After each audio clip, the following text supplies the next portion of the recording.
Então, gente, olha, eu queria fazer uma apresentação. Eu sei que esse é um tema que suscita muita polêmica, posicionamentos a priori, né? Foram feitos muitas vezes, inclusive, sem conhecer o posicionamento da proposta que o governo federal construiu, né? Eu, quando cheguei aqui, eu cheguei em fevereiro, início de fevereiro, o Ministério do Planejamento, o Ministério da Saúde, tá certo? Vinham construindo já uma alternativa, uma proposta em relação à saúde indígena.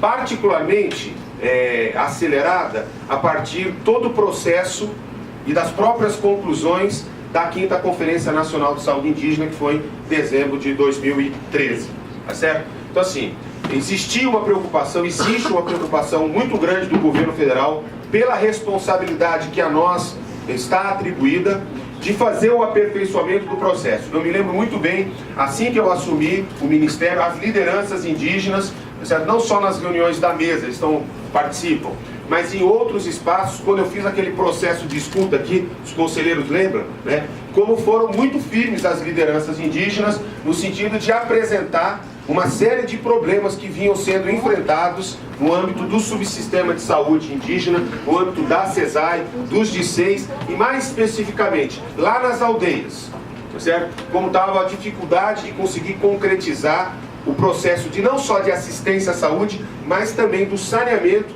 que é uma responsabilidade da CESAI.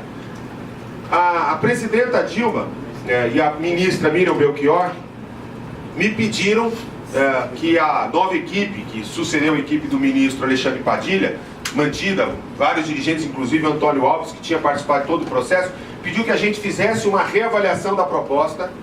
Nós revisitamos a proposta que vinha sendo construída, aprofundamos o debate, fizemos pequenas sugestões de aperfeiçoamento, porque avaliamos que a proposta que tinha sido construída era muito adequada, muito positiva, possibilitava efetivamente que nós pudéssemos avançar, e a partir daí, internamente no nosso governo, esse debate foi ampliado, envolvendo outros órgãos, envolvendo a FUNAI, envolvendo o Ministério da Justiça, a Casa Civil, naturalmente a Advocacia Geral da União, tanto as consultorias jurídicas que apoiam os nossos ministérios, mas há um amplo debate no interior do governo federal para que a gente chegasse a essa proposta. De tal maneira que hoje eu a apresento não como uma proposta do Ministério da Saúde, mas efetivamente como uma proposta do governo federal. Eu gostaria de deixar isso muito claro, porque esses 6 meses de construção foram os meses de construção interna no nosso governo, ou seja, de um debate muito profundo, muito responsável, tá certo? Medindo a cada momento os avanços, as dificuldades que nós teríamos. Então a proposta é uma proposta para o Instituto, criação do Instituto Nacional de Saúde Indígena, tá certo? Numa estratégia de aprimoramento da CESAI e não de substituição da CESAI. Então isso é uma primeira questão que precisa ficar muito claro, tá certo? Nós estamos fazendo uma proposta de aprimoramento da nossa Secretaria Especial de Saúde Indígena. Próximo. Para que a gente possa executar com qualidade, com eficiência, com eficácia, uma ação em saúde pública, nós precisamos atender um conjunto de pré-requisitos, que vão desde o marco legal, que no caso da saúde indígena está super bem estabelecido na nossa Constituição, na nossa legislação, enfim, no conjunto do regramento, inclusive infraconstitucional, que está dado.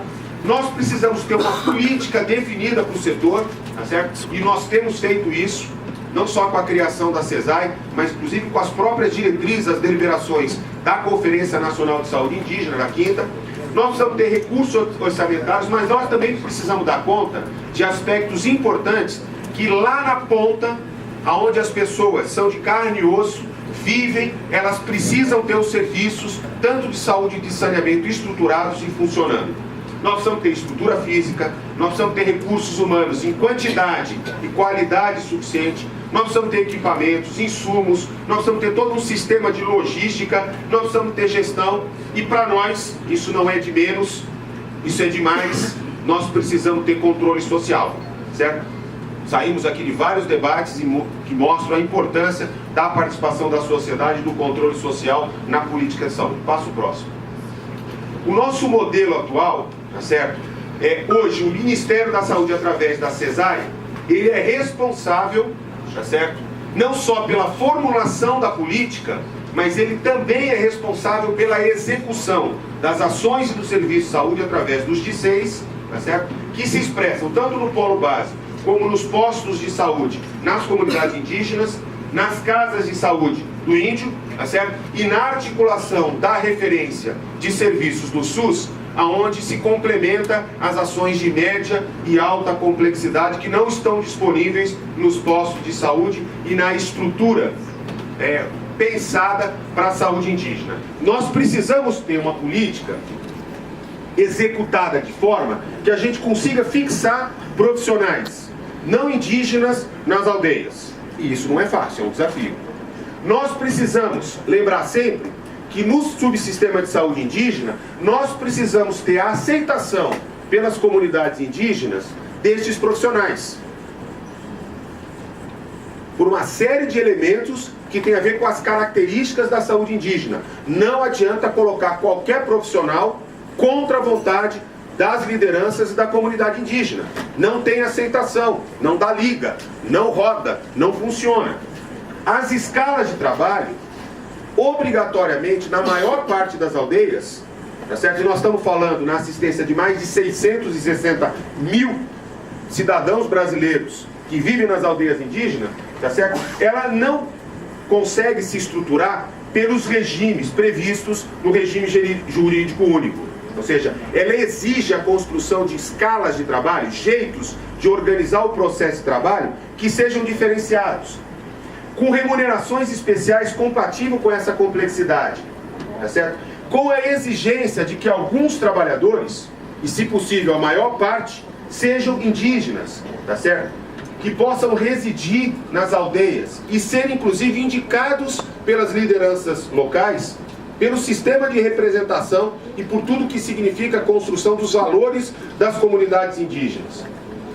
Que a execução desses trabalhos, muitas vezes, são feitas em locais muito isolados, muito remotos, onde se gasta muito tempo de locomoção, com dificuldade imensa.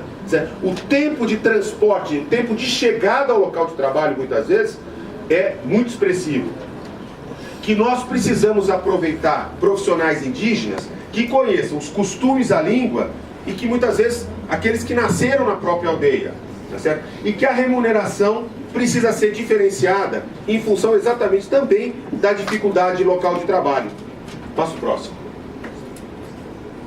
Qual que é a dificuldade que a gente vem observando na fixação de profissionais servidores estatutários? Depois eu vou mostrar um dado que mostra com muita consistência essa dificuldade enfrentada, tá certo?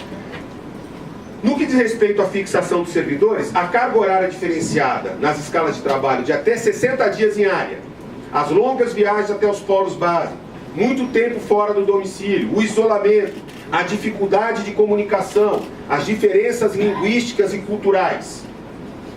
Em segundo lugar, outra dificuldade, a exigência de aprovação e aceitação pelo representante das comunidades indígenas para o acesso às aldeias, tá certo? E aos indivíduos para serem atendidos pelo serviço de saúde. Ou seja, não é menos relevante, menos importante, não pode ser descartado que neste caso do subsistema de saúde indígena, a necessidade de aceitação e legitimação dos profissionais está colocado como um desafio. Quando a gente olha a situação do total, não é muito diferente. Dos 19, nós temos 12.346 trabalhadores contratados por organizações sociais. Então, acho que é extremamente importante reconhecer o conjunto de dificuldades, as dificuldades que foram a realização dos concursos públicos, a não efetivação, a não fixação na maior parte das categorias, sequer o número de candidatos chega ao número de vagas ofertadas. Aqueles que efetivamente se apresentam para trabalhar e aqueles que efetivamente se fixam nas aldeias, nos postos de trabalho, são mínimos. A tendência é querer depois transferência para a capital, exercer a profissão fora da saúde indígena, inclusive. Na verdade, é fazer uma barriga de aluguel por dentro do regime jurídico estatutário para poder não trabalhar na saúde indígena.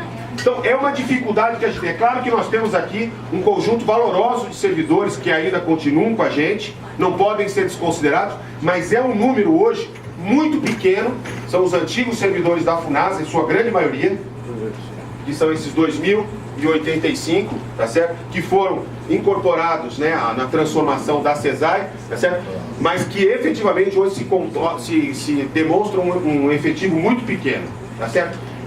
Desses 19.000, 45% da força de trabalho é formada por profissionais que são índios, que pertencem às suas comunidades. Próximo. Outra necessidade, para além da gestão do trabalho e saúde, diz respeito na execução da política, à aquisição, contratação de produtos, insumos, serviços, aluguéis, enfim, um conjunto de fatores relacionados à garantia de infraestrutura e logística que garantam para a gente a agilidade no trâmite licitatório e, ao mesmo tempo, a própria simplificação para que possa se garantir a entrega de produtos e serviços contratados, tá certo? Porque isso hoje é imperativo.